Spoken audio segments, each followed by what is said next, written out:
kaibigan, mag-ano po kami doon, mag-Korean food kami. Yan ang ganda ng ating panahon ngayon guys. Blue sky na blue sky. Ayan. Malapit lang po siya sa amin, mga ano lang kami. 8 minutes lang. 8 to 5 minutes lang yung drive. Makarating na kami sa kanyang bahay, sa kanyang malaking property, sa kanyang malaking mansion. Ito yung ating madaanan guys. Ang ganda ng view. Ang daming punong kahoy guys at green na green po yung ating kapaligiran. Ayan. Ang ganda. Blue sky na blue sky din. Kaya ang ganda ng panahon. Saktong sakto sa birthday party ng anak ng aking kaibigan. Ayan. Paano na tayo guys? Papunta na sa kanilang driveway. Ayan. Ang ganda po. At green na grainy pa rin. Yan talaga yung Tasmania guys. Super grainy. Kaya ang ganda. Nakakapag ano talaga tayo dito. Ibang refreshing talaga yung ating mata. Ayan, paakyat na po tayo. At ayan, nakikita na po yung kanyang bahay. Ang haba ng kanyang driveway guys. Ang laki kasi ng kanyang property. Ayan, may bangka din sila. Mangingisda din sila minsan pag may time at wala pa masyadong dumating guys. Pangalawa kaming bisitang dumating. Ayan na si kuya, nagluluto na yata ito si kuya ng ano, barbecue. Ayan, paano? Ayan na si ate. Ay, hello. Dami niyang luto. Daming luto, wala pa luto. Iluluto pa namin. Ang daming pagkain guys. Ayan, naka-ready na yung aming pang Korean style lunch. At luto ng kanyang pansit. Hindi na mawala yung pansit sa birthday at yung rice. At yung mga dessert, ang dami guys. Ang busy-busy talaga si ate nagluto ng mga pagkain. At may turon pa siya na obi turon po. At banana bread. At yan si ate nagdala ng humba. Si ate Kili yung nagluto ng humba guys. Ganito mag-celebrate sa Australia ng kainan. Magdadala ng pagkain. Minsan naman hindi nagdadala. Kagaya ko hindi ako nagdala guys. Kasi ayaw na ni ate magdala ako ng pagkain that day. Kaya yun, tinulungan na lang namin siya na magluto. Yan si kuya yung ating chief cook. Nagre-reels din yan si kuya guys. Please follow kay kuya guys, Enrique King, ang kanyang Facebook. At nagre-reels po yan si kuya. At ang sarap ng ating pork marinated yan. Sa ating marinate lang yan ya. Korean style. Ayan, nasa labas na yung lahat ng pagkain at kasi sa labas magluluto guys. Naka-ready na lahat. Ayan, ang sarap. Ang daming pagkain. Ayan, busy-busy na kami.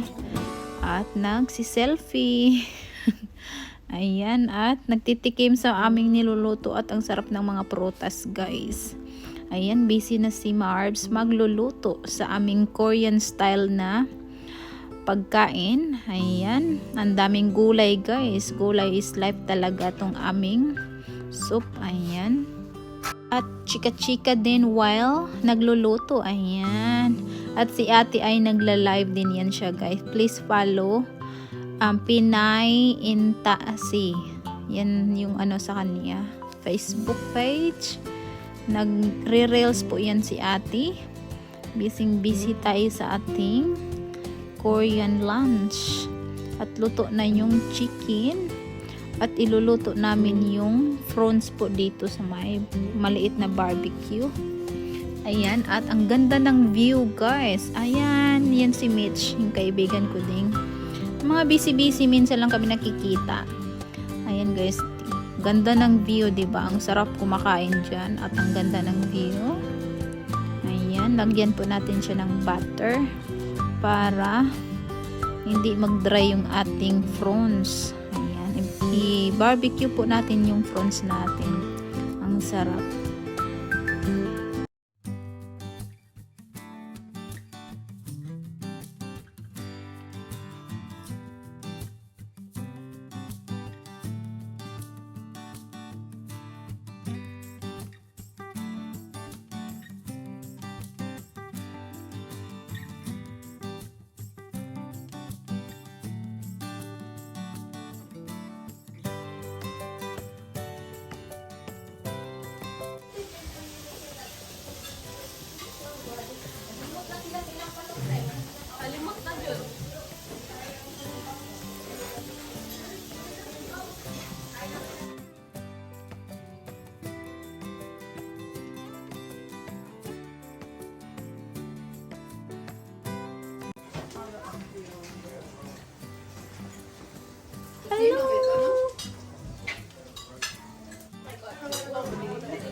Ano, sunog naman ako. Sige, manok dito.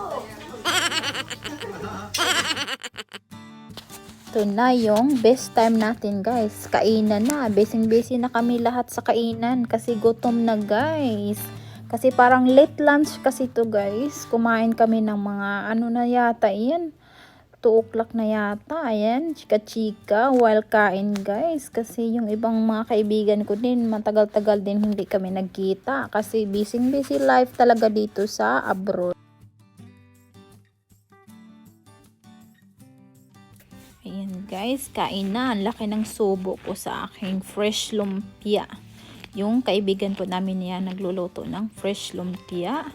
Si Tess, si Mitch, chika-chika, si Pachi, at yung birthday girl po natin at anak ni Tess. Ayan, nagluluto sila. Lagyan nilang ng mga gulay para healthy yung buhay. At ang sarap ng pavlova cake guys.